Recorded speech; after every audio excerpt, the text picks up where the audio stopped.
अनिमेश की आज नौकरी चली गई। वो ऑफिस से निकलकर रास्ते पर आया और फुटपाथ पर बैठ गया। बहुत मुश्किल से नौकरी मिली थी, अब वो भी चली गई। नई नई शादी हुई है मेरी, अब कैसे क्या होगा। तभी अनिमेश की पत्नी सीमा ने कॉल किया।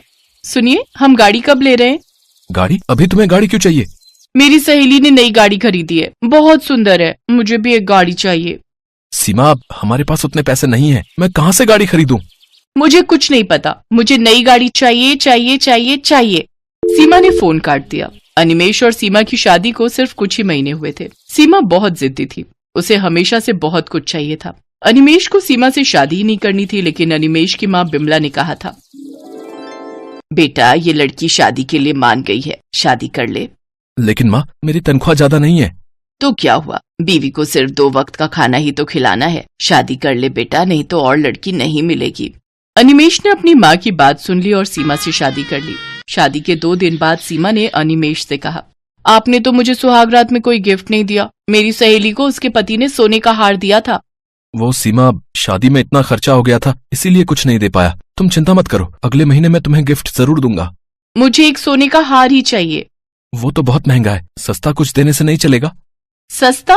क्या मैं तुमको सस्ती लगती हूँ? यार ये मैंने किस लड़के से शादी कर ली, पता है कहाँ कहाँ से रिश्ते आ रहे थे मेरे लिए। अच्छा ठीक है, मैं पूरी कोशिश करूंगा, तुम शांत हो जाओ। अगले महीने अनिमेश अपनी पूरी सैलरी से सीमा के लिए एक सोने की अंगूठी खरीद कर लाया, लेकिन उससे भी सीमा खुश नहीं हुई। सीमा को बहुत कुछ चाहिए था। उसकी सहेलियां हर महीने कुछ न कुछ खरीदती रहती थी और वो देखकर सीमा भी अनिमेश के सामने जिद पकड़कर बैठ जाती थी। सीमा की जरूरतें पूरी करने के लिए अनिमेश ने बैंक से लोन भी ले लिया और आज उसकी नौकरी चली गई। और उधर सीमा गाड़ी खरीदने की जिद पकड़कर बैठ गई। अनिमेश घर लौटा तो सीमा के साथ उसका झगड़ा शुरू हो गया। तुम गाड़ी नहीं खरीदोगे तो मैं तुम्हें छोड़कर मायके चली जाऊंगी।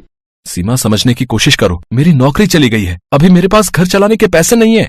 तो मैं क्या करूं? मुझसे शादी क्यों की थी? घर चलाने का दम नहीं है, लेकिन शादी जरूर करनी है। वहाँ सीमा की सास बिमला आई और सीमा को समझाने की कोशिश करने लगी। बहू, जिद करना अच्छी बात नहीं है, मेरा बेटा कोशिश तो कर रहा है। आप बीच में मत बोलिए, मैं कुछ नहीं सुनना चाहती। मुझे गाड़ी चाहिए, मुझे भी सहेलियों को दिखाना है कि मेरे पास गाड़ी है। सीमा ने खाना नहीं बनाया। रात को सीमा की सहेली ने उसे वीडियो कॉल किया। सीमा ये देख, हमने भी नई गाड़ी ले ली, तू कब ले रही है? अब मैं भी इसी महीने गाड़ी ले लूंगी। इतनी महंगी गाड़ी लूंगी ना, तू देखती रह जाएगी। हाँ। अनिमेश छुपकर ये देखता रहा और मन ही मन सोचता रहा। मैंने माँ से कहा था कि मुझे शादी नहीं करनी, लेकिन माँ ने जबरदस्ती मेरी शादी करवा दी। अब मुझे ही भुगतना पड़ रहा है, क्या करूं? अब गाड़ी कहाँ से लाऊं? अगले दिन अनिमेश नई नौकरी ढूंढने के लिए निकल गया। उसने 2-3 कंपनी में इंटरव्यू दिया, लेकिन कहीं भी उसे नौकरी नहीं मिली। देखो, अभी मार्केट में नौकरी की हालत बहुत खराब है और ऊपर से तुम ज्यादा अनुभवी भी नहीं हो, तुम्हें कैसे नौकरी पर रख लूं? लेकिन तुम्हें ये नौकरी चाहिए क्यों? मेरी पिछली नौकरी भी चली गई है, इसीलिए। अच्छा, समझ गया, लेकिन मेरे यहाँ ऑफिस में कोई नौकरी नहीं है। सर, मुझे एक नौकरी दे दीजिए, मैं कुछ भी करने के लिए तैयार हूँ। तुम्हें गाड़ी चलाना आता है? हाँ सर। मुझे एक ड्राइवर चाहिए, मैं तुम्हें ड्राइवर का काम दे सकता हूँ और रात को तुम गाड़ी अपने घर ले जा सकते हो। मैं राजी हूँ सर। ठीक है, तुम्हारी नौकरी पक्की, लेकिन सुबह सुबह गाड़ी लेकर आनी पड़ेगी। मुझे घर से ऑफिस और ऑफिस से घर छोड़ना पड़ेगा। अनिमेश राजी हो गया। उसके दिमाग में एक आइडिया आया। रात को अपने बॉस को घर छोड़ने के बाद गाड़ी लेकर वो अपने घर चला गया। गाड़ी देखकर सीमा खुशी के मारे नाचने लगी। अरे वाह, कितनी बड़ी गाड़ी है, कितनी सुंदर है। हाँ सीमा, तुम कब से गाड़ी खरीदना चाहती थी ना, इसीलिए आज गाड़ी खरीद ही लाया। हमारी पहली गाड़ी। बहुत सुंदर है। बेटा, तुझे नई नौकरी मिल गई है क्या? हाँ माँ, इसीलिए तो गाड़ी खरीद ली। चलिए, आप दोनों गाड़ी में बैठ जाइए। माँ और बीवी को गाड़ी में बिठाकर अनिमेश शहर के रास्तों में घूमने लगा। उसने अपनी माँ और बीवी से झूठ कहा। सीमा अपनी सहेलियों को वीडियो कॉल में गाड़ी दिखाने लगी। ये देख, कितनी बड़ी गाड़ी है, कितनी सुंदर है और बहुत महंगी भी है। सीमा को खुश देखकर अनिमेश भी बहुत खुश हुआ, लेकिन अनिमेश को नहीं पता था कि उसका ये झूठ एक न एक दिन पकड़ा जाएगा। कुछ महीनों तक घर में शांति बरकरार रही। सीमा को उसकी सहेली ने कॉल किया। सीमा, आज हम शॉपिंग करने जा रहे हैं, तू भी चल हमारे साथ। ठीक है, मैं गाड़ी लेकर आती हूँ। सीमा गाड़ी लेकर चली गई। उधर अनिमेश का बॉस ऑफिस जाने के लिए तैयार होकर बैठा रहा। अरे, अभी तक तो अनिमेश को गाड़ी लेकर आ जाना चाहिए था, वो आया क्यों नहीं? बॉस ने अनिमेश को कॉल किया। अनिमेश नींद से उठा और देखा गाड़ी गायब है। माँ, गाड़ी कहाँ गई? वो तो बहू लेकर चली गई है बेटा, तू आज बस से ऑफिस चला जा। अरे यार, अब इन्हें कैसे बताऊं कि ये गाड़ी ही मेरा ऑफिस है। बॉस ने अनिमेश को बहुत डांटा और कहा, तुम्हारी वजह से आज मैं ऑफिस नहीं जा पाया। मैं तुम्हें नौकरी से निकाल रहा हूँ। आज शाम को गाड़ी लेकर आना और रख के जाना। दोपहर को सीमा गाड़ी लेकर लौट आई और तभी बैंक से कुछ लोग आ गए। अनिमेश कौन है यहाँ? मैं हूँ। क्या बात है? बैंक का लोन नहीं चुकाया तुमने? ये तुम्हारी गाड़ी है ना? हम इसे लेकर जा रहे हैं। ये बोलकर वो आदमी गाड़ी लेकर चला गया। अब क्या होगा? सब कुछ बर्बाद हो गया। गाड़ी भी चली गई, नौकरी भी चली गई। नौकरी चली गई? लेकिन क्यों? तुम आज बस से ऑफिस क्यों नहीं गए? अरे वो गाड़ी ही मेरा ऑफिस है। मैं ड्राइवर का काम करता हूँ। अनिमेश ने अब सब कुछ सच सच बता दिया। अब मुझे पुलिस उठा कर ले जाएगी। अब मुझे जेल में सड़ना पड़ेगा। सब कुछ तुम्हारी वजह से सीमा, तुम्हारे लालच की वजह से आज मेरा सब कुछ बर्बाद हो गया। पुलिस का नाम सुनकर सीमा डर गई। माफ कर दीजिए मुझे, वो सहेलियों के चक्कर में मैंने आपको बहुत परेशान किया। बहू, तुम इस घर की बहू हो। बहुओं का काम होता है घर को सुरक्षित रखना, लेकिन तुम्हारी वजह से आज सब कुछ बिखर गया। सीमा को अपनी गलती समझ में आ गई। उसने सारे जेवर बेच डाले और उससे बैंक का लोन मिटाकर गाड़ी छुड़ा लाई। अनिमेश बॉस के घर गाड़ी लौटाने गया। सीमा भी उसके साथ गई और बॉस से माफी मांग ली। सीमा को रोते हुए देखकर बॉस ने अनिमेश को नौकरी से नहीं निकाला। बॉस ने कहा, बहू, जिद और लालच करने से बुरा ही होता है। मन लगाकर काम करो। एक न एक दिन तुम्हारे घर में नई गाड़ी जरूर आएगी। अनिमेश के साथ साथ सीमा भी नौकरी करने लगी। घर में सुख शांति छा गई और कुछ सालों में उन्होंने अपने दम पर पहली गाड़ी खरीद ली और सभी एक साथ खुशी खुशी रहने लगे।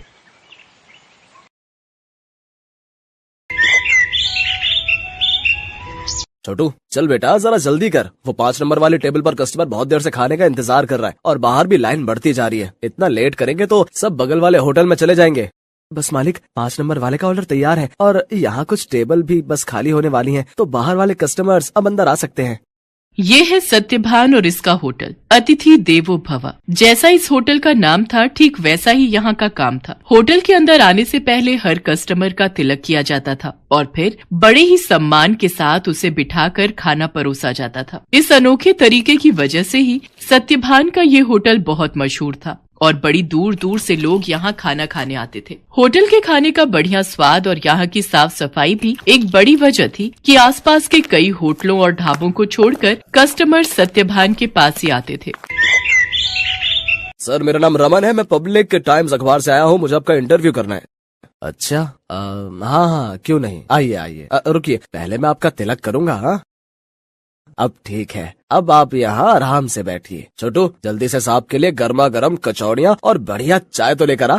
हाँ तो सत्यभान जी, सबसे पहले मैं आपका पूरा होटल और यहाँ की किचन देखना चाहूंगा। वैसे सुना तो मैंने ये है कि आप किसी को भी अपनी रसोई में लेकर नहीं जाते, लेकिन मुझे तो आपके वहाँ लेकर जाना ही होगा, वरना ये इंटरव्यू अधूरा रह जाएगा।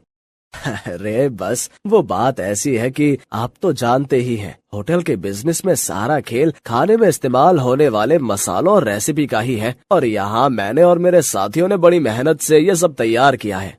अच्छा, लेकिन आपके यहाँ जो लोग काम करते हैं, मतलब आपके साथी, अगर उनमें से किसी ने धोखा दिया तो? नहीं नहीं, ऐसा तो हो ही नहीं सकता। यहाँ जितने भी लोग मेरे लिए काम करते हैं वो सब के सब मेरे गांव से ही हैं, यानी सब मेरा परिवार है। आज तक का रिकॉर्ड है, मुझे मेरा कोई साथी छोड़कर नहीं गया।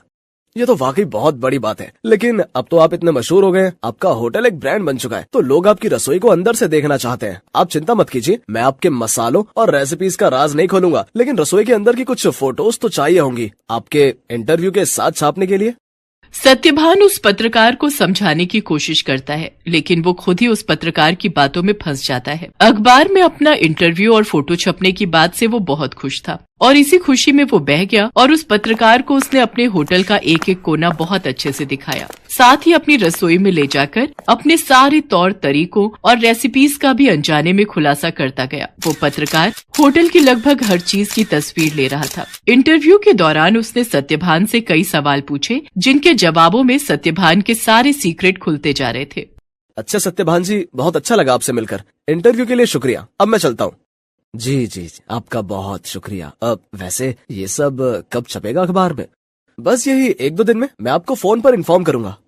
इतना कहकर वो पत्रकार सत्यभान के होटल से बाहर निकलता है और कुछ दूर पहुंचते ही मुस्कुराते हुए अपने गले में पहना हुआ आई कार्ड उतारकर एक कूड़े के ढेर में फेंक देता है।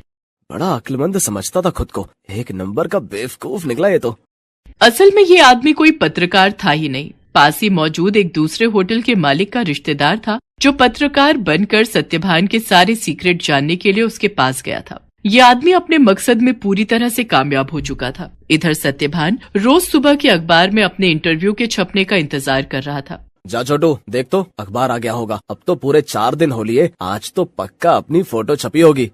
छोटू फौरन उस दिन का अखबार लेकर आता है, लेकिन बीते दिनों की तरह उसमें भी सत्यभान और उसके होटल का जिक्र तक नहीं था। ये देखकर सत्यभान उदास हो जाता है। ऐसा कई दिनों तक होता रहा। फिर सत्यभान ने उम्मीद ही छोड़ दी और ये सब कुछ भुला दिया। फिर एक दिन अचानक सत्यभान के होटल में रेड पड़ जाती है। फूड इंस्पेक्टर अपने कुछ आदमियों के साथ सत्यभान के होटल पहुंचते हैं और वहां मौजूद हर चीज की जांच करने लगते हैं।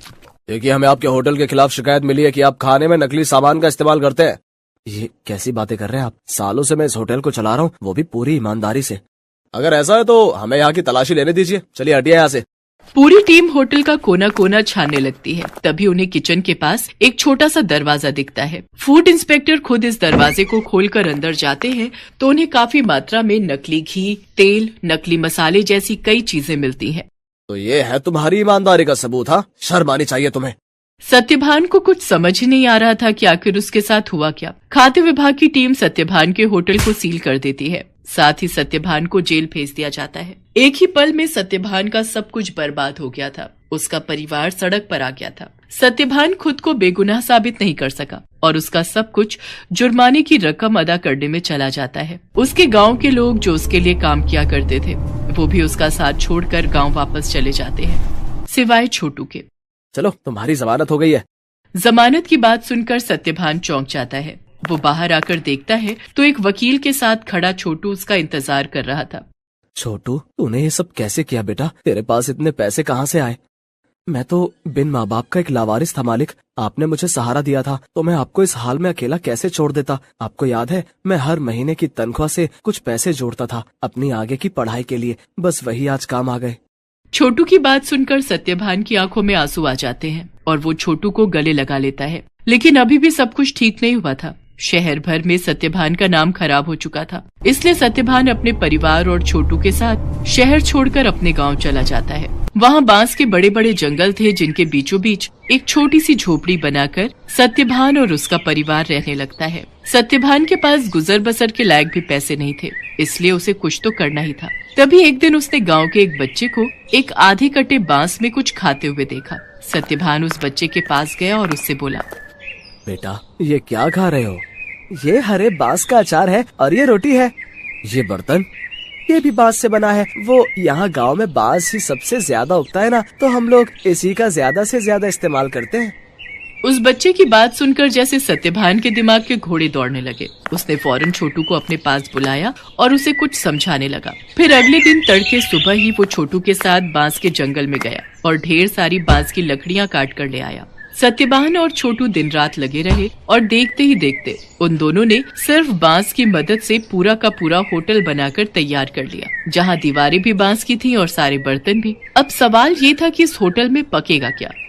मालिक, आप चिंता मत कीजिए, हमें जाकर सब लोगों से बात करनी चाहिए जो शहर में अपने साथ काम करते थे। मुझे विश्वास है कि वो सब हमारा साथ जरूर देंगे। छोटू की बात मानकर सत्यभान अपने गांव के लोगों से बात करता है। धीरे धीरे गांव के कई लोग उसकी मदद के लिए आगे आते हैं। कई लोग उसे मुफ्त में राशन देते हैं, जिसके साथ हरे बांस का इस्तेमाल करके सत्यभान और छोटू होटल के लिए खाना बनाते हैं। और इस तरह एक बार फिर सत्यभान का होटल चल पड़ता है। लेकिन हालात अब पहले से बहुत अलग थे। कई दिनों तक सत्यभान के होटल में एक भी ग्राहक नहीं आता।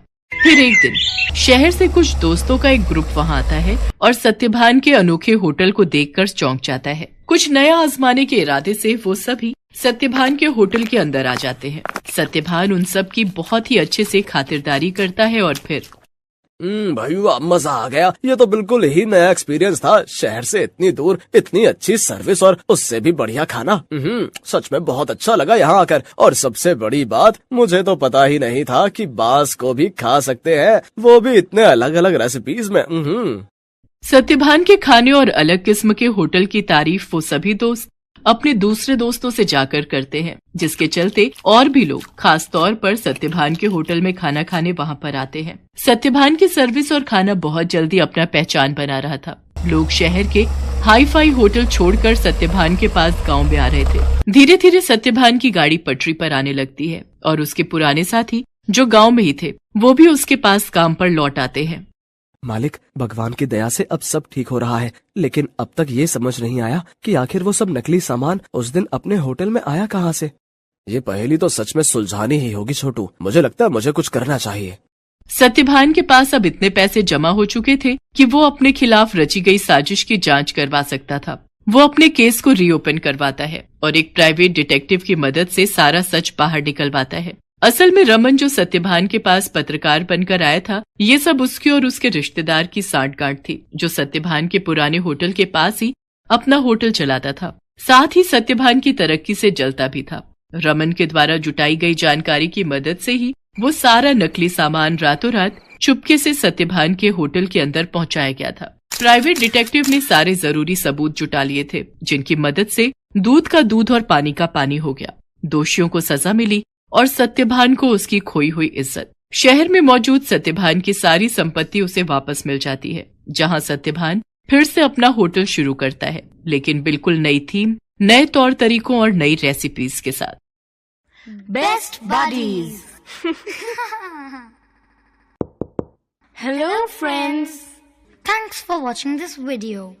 अगर आपको ये वीडियो पसंद आया है तो प्लीज लाइक, सब्सक्राइब, कमेंट्स करें इस वीडियो पर और हाँ, शेयर करना भी ना भूलें। और भी मजेदार वीडियो देखने के लिए नीचे दिए गए बेल आइकॉन को दबाएं। देखते रहिए बेस्ट बडीज।